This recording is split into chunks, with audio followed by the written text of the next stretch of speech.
వేమన చెప్పిన వేదాంతం, బ్రహ్మం చెప్పిన కాలజ్ఞానం అక్షరాల నిజమవుతున్న ఈ రోజుల్లో పల్లెటూళ్ళలో భూకామందులు, పట్టణాలలో రౌడీ ముఠాలు, బాధ్యత తెలియని ఉద్యోగులు, బడాయి పలికి పెద్ద మనుషులు ఉన్నారు ఈ దేశంలో. అరే రామచంద్ర, ఇది అక్షరాల ఎంత సత్యమో. ఇగో ఇప్పుడు ఈ పిల్ల కూడా నా వెంటనే పడుతుందిలా. నిన్న సంది తాత ఏడున్నావు, తాత ఏడున్నావు, నర్సే తాత నేను చూడబుద్ధి అవుతుంది, నీతో మాట్లాడాలి. ఇగో ఇదే పని వ్యక్తి. మీరు అట్లా చెప్తే ఈ పిల్ల ఎందుకు వెంట పడుతుందని చెప్పి మళ్ళీ వేరేగా ఆలోచించుకునే వాళ్ళు ఉంటారు. తాతకు మనవరాలకు ఎసబడి సంబంధం ఉంటది అనేది లోకం కెరకలేదు. ఆ పిల్ల లోకం ఎలా ఉందో మీరు చూడట్లేదా? ఎట్లుంది చూడట్లేదా? అవును ఆనలో పబ్లిక్ నర్సయ్య తాత గౌతమి మనవరాలు నా అంటే ఎందుకు పడుతుంది అంటే, నేను మొన్న అది ఓటిగా అగ్ని పరీక్ష దాకా బిగ్ బాస్ గా ముచ్చటే మాట్లాడతా అని కలవరిస్తుంది. ఇక సమితి ఏం అడుగుతుందో అడగని ఇక. రైట్, అగ్ని పరీక్ష ఏంటి అసలు? బిగ్ బాస్ లోకి సామాన్యులకి అవకాశం ఉంది అనగానే అందరూ అప్లై చేసుకున్నారు. మరి మీరెందుకు బిగ్ బాస్ కి అప్లై చేసుకున్నారు? మీకెందుకు అక్కడికి వెళ్ళాలనిపించింది మమ్మల్ని అందరిని ఇక్కడ వదిలేసి? ఇవన్న ఫస్ట్ అడిగింది మా మనవరాలు. ఇప్పుడు సామాన్యునికి అగ్ని పరీక్ష అయిపోయింది ఇక్కడనే. ఎట్లా అయిపోయింది అంటావు? ఇప్పుడు సామాన్యుడు అంటే ఎండకు ఎండినోడు, వానకు నాన్నోడు, చలికి వణికినోడు, చలికి వణుక్కుంటా కూడా పని చేసినోడు, అన్నిట్లల్లో ఆడితేరినోడు సామాన్యుడు. ఇంకా సామాన్యుడికి ఏం పరీక్ష ఉంటుంది పిల్ల ఆడ అగ్ని పరీక్ష? మరి అది తెలుసుకోవడానికి వెళ్ళావా? ఏందో అంటే నిజ జీవితంలోని ఫేస్ చేయని అగ్ని పరీక్షలు స్టేజ్ మీదకి వెళ్ళి ఏం ఫేస్ చేద్దాం అనుకున్నావు? మరి నేను ఇంట్లో ఏం బంగారం ఉందో, ఇంట్లో ఇంకేం కొత్తదనం ఉందో, అగ్ని పరీక్ష నేను ఉరికినా. నువ్వు వెళ్ళింది అమ్మాయిల కోసం అని బయట టాక్. బయట ఎవరు నచ్చట్లేదు, మీడియాలో యాంకర్లు నచ్చట్లేదు. బిగ్ బాస్ కి ఆడబోతే అగ్ని పరీక్షకి కొత్త కొత్త అమ్మాయిలు వస్తారు, ఇన్ఫ్లుయెన్సర్స్ వస్తారు, ఆడ మంచిగా ఎంజాయ్ చేద్దాము అనుకొని నువ్వు పోయినావని టాక్. నిజమేనా? అసలు బుద్ధే ఉంటే నేను ఆడికి పోయి రైతు పాట ఎందుకు వాడతా, తెలుగు భాష పాట ఎందుకు వాడతా? నీ కడుపులో ఉన్నట్టుగా, నీ మనసులో ఉన్నట్టుగా నా మనసులో ఉంటే నిజంగానే నర్సయ్య తాతకు మనవరాల మీద ప్రేమ అభిమానం మరి గుంజులాడితే, రసరాగ రంజిత ఓ రమణి మృదు మధుర భావ తరంగిని రారావే నా కవిత నవనీత వృదిత, నీ అదరముపై చిరునవ్వులు చిలికి నా కనులలో వలపు కలిమిని నిలిపి నా కవిత హృదయాన ఊహల ఊర్వశివై, కవన సరసున కలువ కన్యవై కవ్వించి మురిపించే మురిపేము నీవే, కవన కథానాన మధుర డోలికల మై మరిపించే శృంగార మంజీర రసలీల హేల, ఆహా వెన్నెల జాబిలివై వేకువ సంధ్యవై జగత్తునంత ఉషస్సు నింపే తమస్సు ననసగా రావే రసరాగ రంజిత ఓ రమణి మృదు మధుర భావ తరంగిని గౌతమి. ఇప్పుడే మనవరాలంటివి, మరి మనవరాల్ని ఈ విధంగా పాట పాడుతున్నావు? సమితి నాకు మనవరాళ్ళ మీద సోకుంటే, మనవరాలను చూడాలనే బుద్ధి ఉంటే, ఆడికి పోయి మా మనవరాలతో మంచిగా రాసుకొని పూసుకొని తిరగాలి అనే బుద్ధి ఉంటే నేను ఈ కవిత వాడదు, బిందు మాధవకి ఇదే కవిత వేద్దు. కానీ నేనేం చేసినా, మన తెలుగు మల్లె పువ్వుల పరిమళించెరా, ఈ తెలుగును శ్వాసిస్తూ మనసు పులకరించెరా, మన తెలుగు మన తెలుగు మన తెలుగు, ఈ తెలుగులోనే ఉన్నది మన వెలుగు మన వెలుగు, తెలుగు సొగసు సుకుమారం, తెలుగు మనసు మమకారం, తెలుగు పదము నయగారం, తెలుగు ధనము మనోహరం, మన తెలుగు విరబూసిన సిరి మల్లెల తోటరా, వసంతములో తీయనైన కోయిలమ్మ పాటరా, పరాయి భాష కిరాయి లాంటిది, తెలుగు భాష తేనె లాంటిది, అమ్మ భాష ఉమ్మ నీరు లాంటిది, మాతృభాష మంచు కొండ లాంటిది, మన తెలుగు మాటల మూట విప్పితే తీయదనమురా, ఈ తెలుగు భాష గొప్పతనము తెలుసుకోరా, సువిశాల జలధార తెలుగు మాటరా, సుగుణాల పంచదార తెలుగు పాటరా, మధుర మకరందమిచ్చే తెలుగు తోటరా, మన కడుగులు నేర్పినదే తెలుగు బాటరా, ఇంగ్లీషు చదివి తెలుగు మరచిపోకురా, తెలుగు తల్లి కీర్తి జగతికి చాటి చెప్పరా.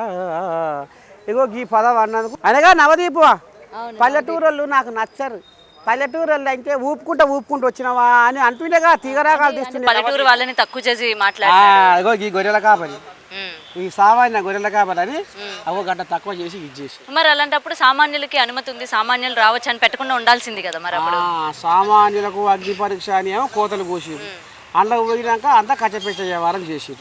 సరే కానీ తెలుగు పాట చాలా బాగా పాడేవు, స్టేజ్ మీద కూడా అడే పాడేవు. అయితే నవదీప్కి ఇష్టం లేదని చెప్పాడు, బిందు మాధవి కొంచెం కాన్స్టెంట్ గానే ఉంది. మరి అభిజిత్ శ్రీముఖి విషయం ఏంటి, వాళ్ళకి నచ్చలేదా పాటలు? ఓ అమ్మా అభిజిత్ కూడా నువ్వు మీట్ అవుతట్లేవు తాత అని. ఏమైతట్లేదు? ఇక శ్రీముఖి ఏమన్నదంటవా, బాగున్నావా తాత ఎట్టున్నావు పానం ఎట్టుందని.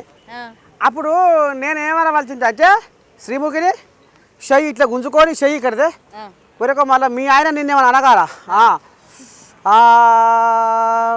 ఇది ఏమి ఇది ఏమి ఇది ఏమి గౌతమి శ్రీముఖి కదా అంటే ఇక ఇప్పుడు ఇప్పుడు ఇప్పుడు నేను ఎవరితో మాట్లాడుతున్నా, గౌతమితో. అప్పుడు అంటే శ్రీముఖితో గిట్లా అనవలసి ఉంటుంది అనే ఇప్పుడు నీతో అంటున్నా. ఓకే, మరి శ్రీముఖి ఫీల్ అవ్వదా? ఇది ఏమి ఇది ఏమి ఇది ఏమి గౌతమి నడిరేజి జామైనా నాకేది ఏమైనా నా మనసు నీ వైపే లాగుతున్నది, నిదురలోను నా ప్రేమ నిన్నే తలచుకొని పిలిచి పిలిచి అలసిపోతుంది గౌతమి అంటే నువ్వు కోప్పడవు మళ్ళా మీ ఆయన నర్సే తాత తాతల మజాకలు అన్నాడు అని చెప్పు మీ ఆయనకు మళ్ళీ పంచాయతీ పెట్టుకోగల నీతో.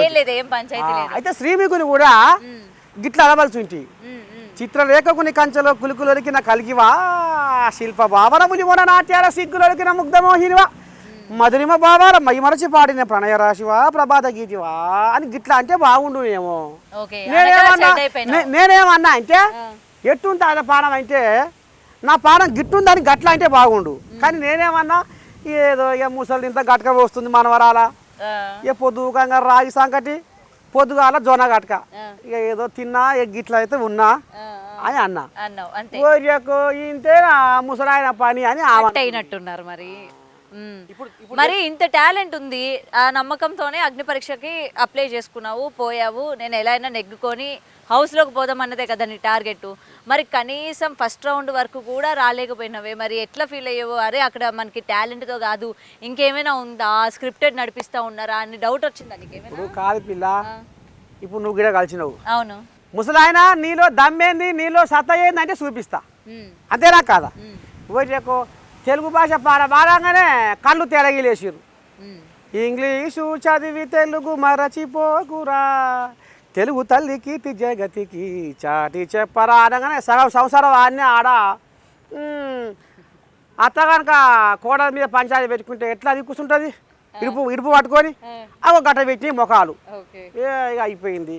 ఇక నాలో దమ్ము చూడరా ఇది, నాలో సత్త చూడరా ఇది. నర్సే తాత ఆటగాడు పాటగాడు మాటగాడు అని అగ్ని పరీక్ష పిలుస్తుంది, మరి ఈ అగ్ని పరీక్షలో ఇంకేదో ఉంటుందని నేను అనుకుంటే మరి ఇంకా ఈయనలో కొత్తదేముందో మనం పసిగడదాము కనిపెడదామని వాళ్ళు అనుకోరా ఇది.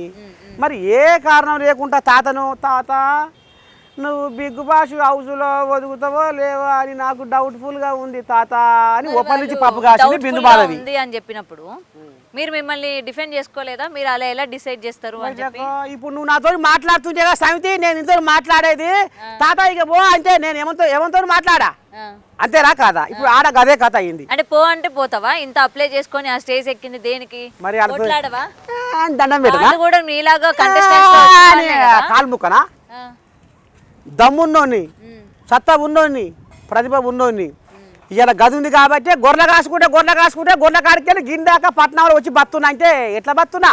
నా దమ్ముతోని బతున్నా, నా కళామాతని నమ్ముకొని బతున్నా. వినవా?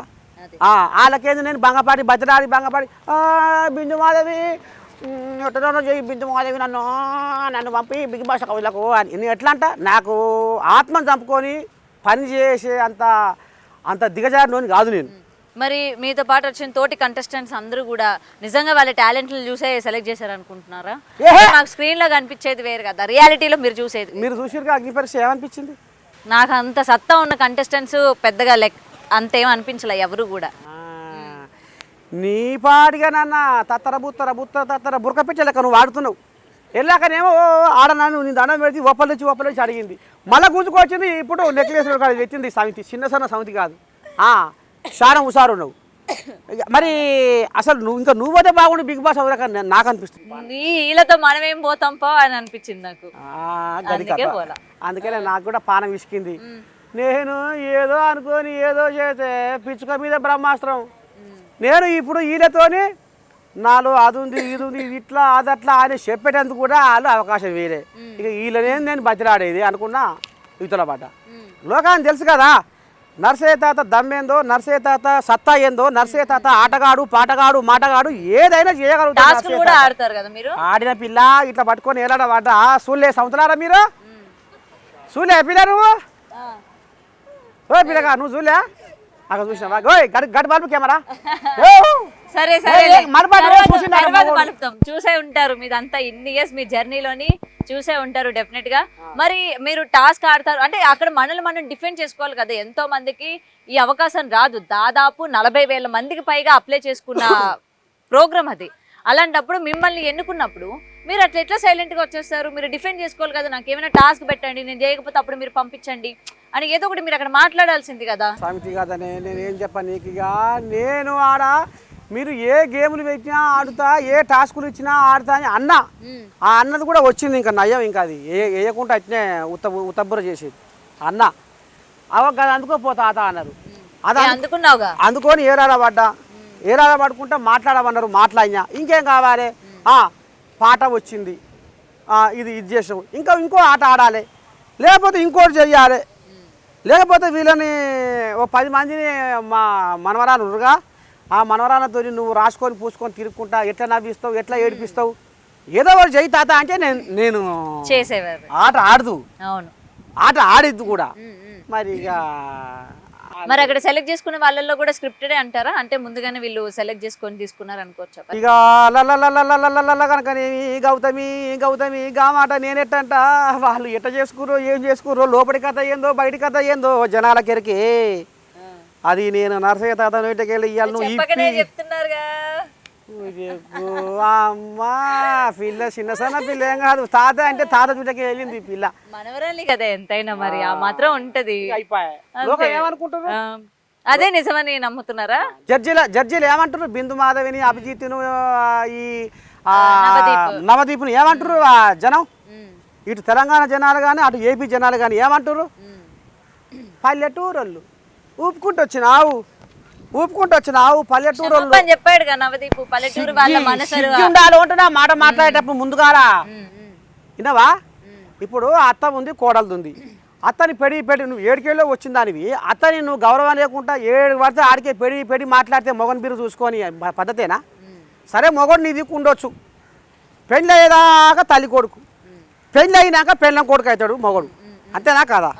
మరి ఇక మొగన్ బీరు చూసుకొని నువ్వు అత్తని 7 పడితే ఆడికే అంటావా? అంటే నోరు జర అదుపులు ఉండాలన్నా ఉండొద్దా?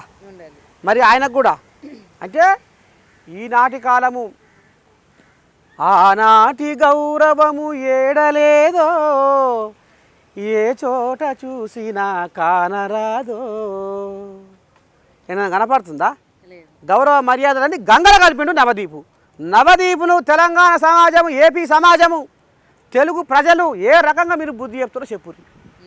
పల్లెటూరోళ్ళకు ఏ మేరకు అన్నట్టుగా, పల్లెటూరోళ్ళు అంటే ఎగతాళి చేసినట్టుగా ఇవాళ ఈ పల్లెటూరి గొర్రెల కాపరి ఏషంతో ఇవాళ ఎన్ని పనులు చేసినో ఆరాధీయమని నవదీపుని మీకు ఎరికేగా, జనాలకు ఎరికే, ఏపీ జనాలకు ఎరికే, తెలంగాణ జనాలకు ఎరికే. ఇవాళ ఈ గొర్రెల కాపరి అవతారంతో ఇవాళ ఎంతోమంది ప్రజల సమస్యలను నేను కష్ట చేసిన, ఎంతోమందికి అధికారులతో మాట్లాడి నిగ్గదీసి అడిగి వాళ్ళకు న్యాయం చేసిన. మరి ఒక గొర్రెల కాపరి రాజ్యాలేనిండు వెనకటికి. ఒక గొర్రెల కాపరి తొలి వైద్యుడయిండు. ఒక గొర్రెల కాపరి తొలి వైద్యుడయిండు. ఇవాళ గొర్రెల కాపరి అడివెంట తిరుగుతుంటే చెట్టు పుట్ట రాళ్ళు రప్ప కొండ కోన వాగు వంక ఇలా ప్రకృతిని మాత్రం గాలించి అడుగున ఎక్కడ ఏ మూలకు ఏ చెట్టు ఉంటుంది, ఏ చెట్టు ఏ రోగానికి పనిచేస్తుంది అనేది కూడా గొర్రెల కాపరి కనిపెట్టిండు. ఎందుకంటే గొర్రెల కాపరి పొద్దున్న లేస్తూ ఉండేది అడవిలో కాబట్టి. ఇలా కేసీఆర్ ఏమన్నాడు, కలెక్టర్ కంటే గొర్రె కాస్తాడు తెలివికల్లో ఉన్నాడు. ఎందుకన్నాడు, ఇవాళ 1000 గొర్రెలల్లా నా గొర్రె ఏడ ఉందో నేను కనిపెట్టుకొస్తా. అన్నీ ఒక తిరిగినా ఉంటాయి, నువ్వు తీసుకొస్తావా? నవదీపు బిందుమాధవి ఆయన తీసుకొస్తారా? ఒక్కనాడు గొర్రెకాడ పెట్టి అంటారా? అనలేరు. 6 నెలలు మీరు తగుస్తా పడ్డా మీరు అనలేరు. కానీ నాకు 5 నిమిషాలు మీరు టైం ఇవ్వలేదే. నా దమ్మేందో నా సత్తా ఏందో చూపించుకున్నామంటే మీరు 5 నిమిషాలు నాకు టైం ఇయ్యరు. తాత ఇంకా నీలో ఏం టాలెంట్ ఉంది, ఇంకా నీలో ఏం ప్రతిభ ఉంది, చూపిమని అడగల, చూపి నిరూపించు అని. ఎంతసేపు ఉన్నారు మీరు స్టేజ్ మీద? 10 నిమిషాలు అంతే. 10 నిమిషాలు. 10 నిమిషాల్లోనే మీరు ఏంటన్నా తేల్చేసి పంపించేశారు. ఓకే. అండ్ ఇప్పుడున్న వాళ్ళందరూ కూడా ఇన్ఫ్లుయెన్సర్సే, అంటే రీల్స్ చేస్తున్న వాళ్ళు, పర్సనల్ టాలెంట్ లేని వాళ్ళే ఇప్పుడు ఆల్రెడీ టాప్ 10లోనో 11లో ఉన్నారు కదా. ఇప్పుడు ఆల్రెడీ వీళ్ళకి టాస్కులు పెడతా ఉన్నారు. సో వీళ్ళపైన మీ అభిప్రాయం ఏంటి? వాళ్ళలో మీకు ఎవరైనా వీడిని సత్తా ఉన్నోడిని తీసుకున్నాడు అన్నట్టు అనిపించింది? ఇప్పుడు సామాన్యులకు అగ్ని పరీక్ష అంటే అసలైన సిసలైన సామాన్యుడు ఎవరు అంటే, ఇగో ఈ రోడ్ల మీద తెల్లారితోరికే పనిచేస్తోళ్ళు, ఇగో ఈ సఫాయోళ్ళు సామాన్యులు. వాళ్ళు కంటి మీద కునుకు లేకుండా తెల్లారితోరికే 4 గొట్టంగా లేచి ఇవాళ వాళ్ళు పొరక చేద బట్టి రోడ్ల మీద ఊకేటోళ్ళు సఫాయోళ్ళు, వాళ్ళు సామాన్యులు. నా లెక్క నేను ఇప్పటికీ జర్నలిస్ట్గా ఉన్నా, ఆదివారం వచ్చిందంటే ఇప్పటికీ నేను గొర్రెల కాడికే పోతా. ఆదివారం వచ్చిందంటే గొర్రెల కాసేటోడు ఒక సామాన్యుడు, ఒక వ్యవసాయం చేసేటోడు ఒక సామాన్యుడు, కూలి పని చేసుకుంటాడు ఒక సామాన్యుడు, బండలు కొట్టేటోడు ఒక సామాన్యుడు, కింద మీదకి తాళ్ళెక్కేటోడు ఒక సామాన్యుడు. కౌడన్న అంటే బిగ్ బాస్ కి సామాన్యుడి అది తెలియదు అంటారా? సామాన్యుడికి అర్థం ఏంటో తెలియక ఇన్ఫ్లుయెన్సెస్ వీళ్ళని తీసుకొచ్చి వీళ్ళే సామాన్యులు అన్నట్టు చూపిస్తున్నాడు అనుకోవచ్చా? మరి జడ్జీలు ఏం అవగాహన ఉంది వాళ్ళకు సామాన్యుల మీద? అదే బిగ్ బాస్ టీం ఇప్పుడు ఇక్కడ మనవరాల తెలుగు భాష పాట పాడితేనే నువ్వు ముక్కో దిక్కు మూతో దిక్కు వంకర పెడితివి, తెలుగు భాషే నీకు అర్థమైతే లేదు. అయితే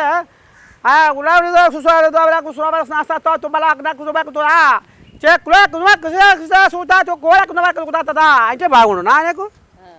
అమ్మ భాష ఉమ్మ నీరు లాంటి అమ్మ భాషను మర్చిపోవద్దు. ఆనాడు గిడుగు వెంకటరామూర్తి గిడుగు ఇవాళ తెలుగు భాష దినోత్సవం ఏమన్నాడు, నువ్వు పరభాష నీ కడుపు నింపొచ్చు, పరభాష నీ కడుపు నింపొచ్చు, కానీ మాతృభాష తెలుగు భాష ఉగ్గుపాల వంటి తెలుగు భాష నీకు ఊపిరి పోసిందని మర్చిపోకు. అంతేనా కాదా? మరి నీవు కాకర పీకలు అంటేనేమో నీకేమో కథ కమ్ముతుంది. స్వచ్ఛమైన అచ్చమైన మచ్చలేని తెలుగు భాష మాట్లాడితేనేమో నీకు కిందంగా మంతది. కానీ తాత నువ్వు జర్నలిస్ట్గా ఉన్నావు, ఇదే ఫీల్డ్లో ఉన్నావు, చాలా ఇయర్స్ నుంచి ఈ బిగ్ బాస్ పైన వస్తున్న విమర్శలు వింటనే ఉన్నావు. ఇదంతా స్క్రిప్టెడ్, వాళ్ళకి నచ్చిన వాళ్ళని విన్నర్స్ చేస్తారు, వాళ్ళకి నచ్చిన వాళ్ళని హౌస్లో ఉంచుతారు, బయట పంపుతారని నువ్వు వినంది కాదు. మరి ఇంత జరుగుతుందని తెలిసి కూడా నువ్వు ఎందుకు అప్లై చేసుకున్నావు? నువ్వు ఎందుకు పోవాలనుకున్నావు? ఇప్పుడు మరి వాళ్ళు నువ్వు బయట నేనేంట ఇప్పుడు సామాన్యులకు అగ్ని పరీక్ష అన్నారు. అవును, సామాన్యులకు అగ్ని పరీక్ష అంటే నేను కూడా ఒక సామాన్యునే కదా, చూద్దాం అందులో పోయి నా ప్రతిభ ఏందో చూపిస్తా అనుకున్నా. అక్కడ ఇవన్నీ వస్తాయని ఆలోచించలే నువ్వు? ఏది ఫేవరెటిజంలు, లేకపోతే వాళ్ళకి నచ్చిన వాళ్ళని తీసుకుంటారు, నచ్చిన వాళ్ళే ఉంటారు అన్నది ఒక్క క్షణం ఆలోచించలేదు? నాకు ఇప్పుడు ప్రతిభ ఉన్నోన్ని ప్రోత్సహిస్తారు అనుకున్నా. నేను ఇంకోటి ఇలా అక్షర సత్యం ఏంటంటే, ఒక రైతు పాట రాశాను నేను. ఆ రైతు పాట ఇంకెంతమంది ఆత్మహత్య చేసుకోకుండా నాకు ఫోను చేయలేదో ఏమో, కానీ ఒక మనిషి మాత్రం ఫోన్ చేసిండు.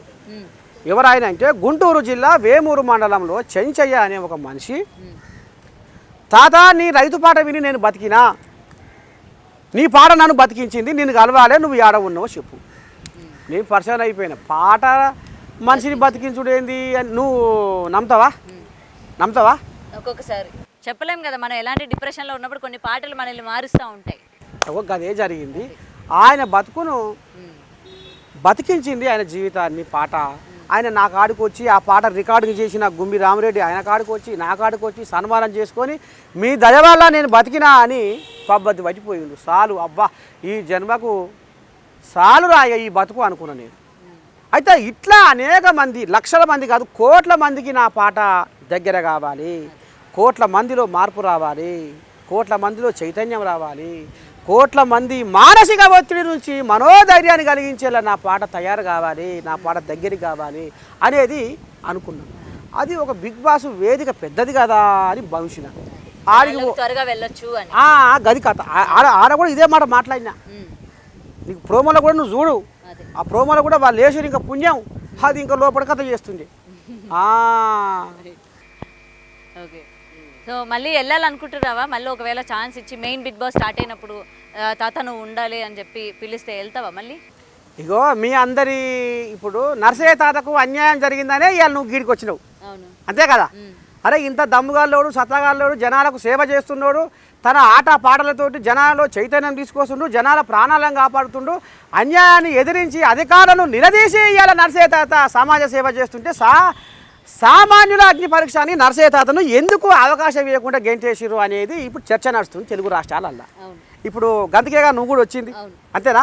ఇట్లా ఇప్పుడు నీలక్క మా మనవన్లు మా మనవరాళ్ళు ఇవాళ 30-40 మంది డిజిటల్ మీడియా వాళ్ళు వచ్చి నర్సయ్య తాతని మంచి చెడ్డ ఆర్చుకొని పోతున్నారు. అంటే నాకు అన్యాయం జరిగిందనే కదా, అంతేనా కాదా? అందరికి కూడా ఇదే చెప్తున్నా. ఒకవేళ తెలుగు ప్రజలు ఆశీర్వదించి దీవెనార్తి ఇచ్చి తాత ఇక నువ్వు ఉండవలసిందే బిగ్ బాస్ హౌస్లో, నీ దమ్మేందో నీ తడాక ఏందో చూపించవలసిందే అని. ఎందుకంటే గంగవ్వే నెట్టుకొచ్చిన ఆవిడ ఈయన నెట్టుకొని రాలేడా హౌస్ లో? భలే చెప్పినా మనవరాలా. ఇది ఇది ఇది అసలైన పాయింట్. నాకేం తక్కువ ఉంది చెప్పు నువ్వు అలా ఏ రాబట్టి. ఎందుకంటే గంగవ్వ పల్లెటూరు ఆమె కూడా కుటుంబాన్ని నెట్టుకొని వచ్చి ఇప్పుడు ఎన్నో కష్టాలు పడి ఇప్పుడిప్పుడే జనాలకి తెలుస్తుంది, సిరీస్ చేస్తుంది. సో ఆమె సత్తా ఉంది, ఆమె ఆడగలుగుతుంది అన్నది పక్కన పెడితే ఆమెకి నాగార్జున గారితో సహా అందరూ అండగా ఉండి నిలబెట్టిన పరిస్థితులు ఉన్నాయి. రెండోసారి కూడా బిగ్ బాస్ హౌస్కి వచ్చి. గౌతమి నాకు కూడా గదే అనిపించింది పిల్ల. అయ్యో నాగార్జున కనుక ఈ జడ్జిల స్థానంలో కూర్చుంటే ఆకాశం అంత అనుభవం గల్లోడు, దరిలేని వాళ్ళకు దారి చూపినోడు, కొత్త వాళ్ళకు అవకాశాలు కల్పించినోడు. ఇవాళ రామ్ గోపాల్ వర్మ అయితేంది, ఇవాళ లారెన్స్ అయితేంది, ఎంతోమందికి కొత్త జీవితాలను ప్రసాదించినోడు. కొత్త టెక్నీషియన్స్కు సినిమా ఆర్టిస్టులకు ఆయన ప్రతిభ ఉన్నోని ఆదరించి దగ్గర తీసి ఇట్లా తీసుకుపోయినోడు. అరే ఆయన ఉంటే నాకు న్యాయం జరుగు అని అనిపించింది మనవరాల. కానీ నాగార్జున మీద నాకు నమ్మకం ఉంది, తెలుగు ప్రజల మీద కూడా నాకు గట్టి విశ్వాసం ఉంది. నన్ను తప్పకుండా ఆశీర్వదించి ఉన్నది చేస్తా నాకు. ఎందుకంటే నన్ను వాళ్ళు రోజు చూస్తున్నారు కదా, నా ఆట పాట మాట. నర్సయ్య తాత యశవంతుడు, నర్సయ్య తాత ఏడికెళ్ళి వచ్చిండు, నర్సయ్య తాత ఎన్ని కష్టాలు పడ్డాడు, నర్సయ్య తాత పాటలు ఏ రకంగా సమాజానికి ఉపయోగపడ్డాయి, నర్సయ్య తాతలో ఇంకా లేనిది ఏది అనేది జనాలకు తెలుసు. వాళ్ళు ఆశీర్వదిస్తే పక్కా వైల్డ్ కార్డు ద్వారా నేను తప్పకుండా వైల్డ్ కార్డు ద్వారా వెళ్ళాలి అని చెప్పి అనుకుంటున్నాను. పంపిస్తారేమో అని ఎక్స్పెక్ట్ చేస్తున్నారు మీరు. మరి హౌస్ అనగానే ముఖ్యంగా జనాలు కోరుకునేది ఒక ఎత్తు అయితే, బిగ్ బాస్ కోరుకునేది ఏంటంటే గొడవలు, లేకపోతే సంబంధాలు పెట్టుకోవాలి, లేదా నోర్లు వేసుకొని పడిపోవాలి, ఉన్నది లేనిది మొత్తం కూడా క్రియేట్ చేయాలి, పనులు చేయాలి, ఇదంతా ఉంటది. వాటన్నిటికీ రెడీ అయినా మీరు? ఇప్పుడు ఒకటి ఇప్పుడు కాదు, ఇప్పుడు ఫిజికల్ గా మీ తాత గట్టిగా లేడా? ఉన్నాము, గట్టిగానే ఉన్నాం. లేరా? ఫిజికల్ టాస్క్ ఆడతావు అట్లా ఉండేపాటికనే పోయి ఎగిరి ఇట్లా అందుకొని వెళ్ళాడబడ్డ ఒక్కటి. ఇప్పుడు మైండ్ గేములు, గొర్రెల కాసినోని, ప్రకృతి పాఠాలు చదువుకున్నోని, ప్రకృతిలో చెట్ల కొమ్మల సప్పుడుతో సంగీతం నేర్చుకున్నోని. అంటే ఒక గొర్రెల కాపరి అనేటోడు ప్రకృతితో దగ్గరి సంబంధం కలిగి ఉన్నోడు. ఇవాళ వర్షం చెప్తున్నా, వాతావరణ శాఖ వాళ్ళన్నా ఇవాళ వాన వస్తుంది, ఇవాళ మబ్బులు వస్తాయి, ఇవాళ ఫలాన్ దిక్కు వాన ఉంది అంటే అది తప్పవుతుందో ఏమో.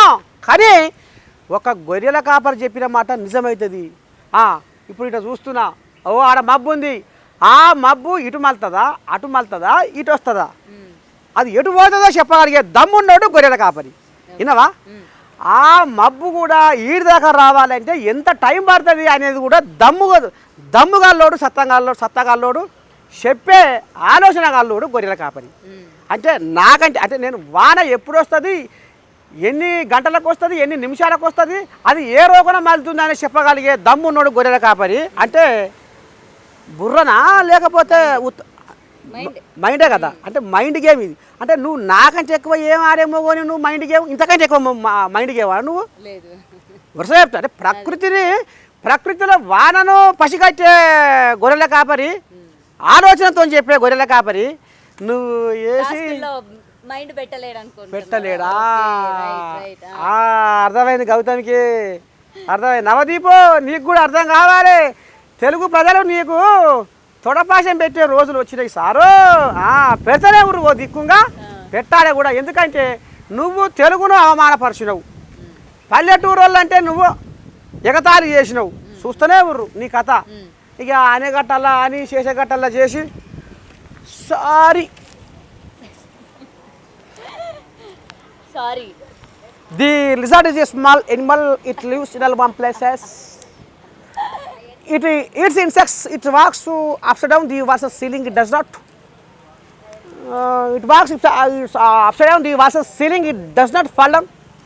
It sticky flat. It never blinks. It cleans. It says like అని గీ వయ్యారాలు గీ ఒగలు వలుక్కుంటా సారీ అంటే దేనికి అర్థం? అంటే అంటందుకు మొగోనివే, నోరు అదుపులో లేకపోవడానికి మొగోనివే. మళ్ళా సారీ అంటే జనాలు క్షమిస్తారా? ఏం పిల్లగా చెప్పురి, క్షమిస్తారా? ఏం తాత నవదీప్ మాటలు పల్లెటూరులు అంటే అంటే గౌరవం ఉన్నోళ్ళ, పల్లెటూరులు అంటే ఉత్తాసగాల. నువ్వు చెప్పు, అంతేనా తాత? ఇగో ఇప్పుడు ఈ వేషధారణ ఆ మొగోనికి నచ్చలేదట. నేను వాడిన తెలుగు పాట ఆయనకు నచ్చలేదట. ఇప్పుడు ఒక్కడి మనవరాలా ఇది అంతెందుకు భాగవతం. ఇప్పుడు తెలుగు భాష పాట నీకు నచ్చలేదు. ఇవాళ ప్రపంచవ్యాప్తంగా ఉన్న మొన్ననే మైపాల్ యాదవ్ వచ్చి చేసుకోపోయింది ఒకటి. ఆ పాట ఇవాళ మిలియన్లలో పోయింది. నిన్న మొన్న వారం రోజుల కింద చేస్తే మిలియన్లలో పోయింది. బా దాని కింద కామెంట్లు పెడుతుర్రు. అయ్యా నువ్వు చదువు. అవో అంత రామసకదరంగా ప్రపంచ దేశాల నుండి తెలుగు ప్రజలు వచ్చి తెలుగు ప్రజలు ఫోన్లు చేసి తాత నీ పాట అద్భుతం, తాత నీ పాట అమోఘం, నీ తెలుగు పాట తెలుగు నచ్చలేని వాళ్ళు తెలుగు ఇండస్ట్రీని ఎందుకని మరి అట్లాంటి వాళ్ళు నీ పాట మాకు నచ్చలే అనాలి. అదొకటి. ఇంకోటి రైతు పాటతోటి గుంటూరు జిల్లాలో వేమూరు మండలంలో ఒక మనిషి బతికిండు నా పాటతోటి. అది లైవ్లో కూడా మాట్లాడిండు, అనేక ఛానళ్ళల్లో లైవ్లో మాట్లాడిండు ఆయన. అయితే సరే ప్రజల ప్రాణాలను కాపాడే పాట మాకు అవసరం లేదు అని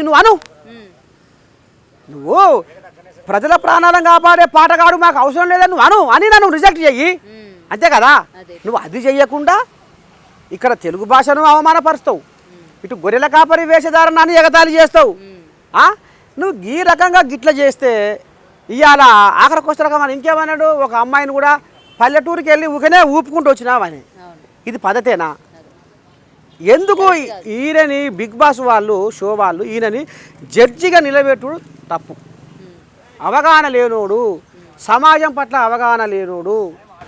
కానీ వాళ్ళు మాట్లాడుతుంటే స్ట్రైట్ ఫార్వర్డ్గా నేను మాట్లాడుతున్నాను, నన్ను ఎదిరించే వాళ్ళు లేరు, నేనేమి అనుకుంటే అది నేను మాట్లాడగలను అన్నది అక్కడ వాళ్ళని వాళ్ళు ప్రొజెక్ట్ చేసుకోవడానికి ట్రై చేస్తూ ఉంటారు కదా. భయపడకుండా నేను ఏదైనా మాట్లాడగలుగుతాను అని చెప్పి. సో ఏదైనా తాత చూడాలి. మరి వైల్డ్ కార్డ్ ఎంట్రీలో పోతాను, జనాలు ఆశీస్సులు ఉంటాయి, వాళ్ళ ఆదరణ ఉంటుంది అని చెప్తున్నావు కాబట్టి మేము కూడా ఈగర్గా వెయిట్ చేస్తూ ఉంటాము. ఎందుకంటే మీ టాలెంట్ మేము బయట చూసాము. సో బిగ్ బాస్ హౌస్కి డెఫినెట్గా మీరు వెళ్ళాలని మనస్ఫూర్తిగా కోరుకుంటున్నాను. And thank you so much. మొత్తానికి మరి నర్సయ్య తాత ఏడికెళ్ళి వచ్చిండు, నర్సయ్య తాతలో ఉన్న ప్రతిభ ఏంది, నర్సయ్య తాత ఇప్పుడు సమాజానికి ఏం చేస్తున్నాడు అనేది మరి ఇక సబ్బన్న వర్గాలకు తెలుగు ప్రజలకు అందరికీ ఎరికే. మీ అందరి ఆశీర్వాదం.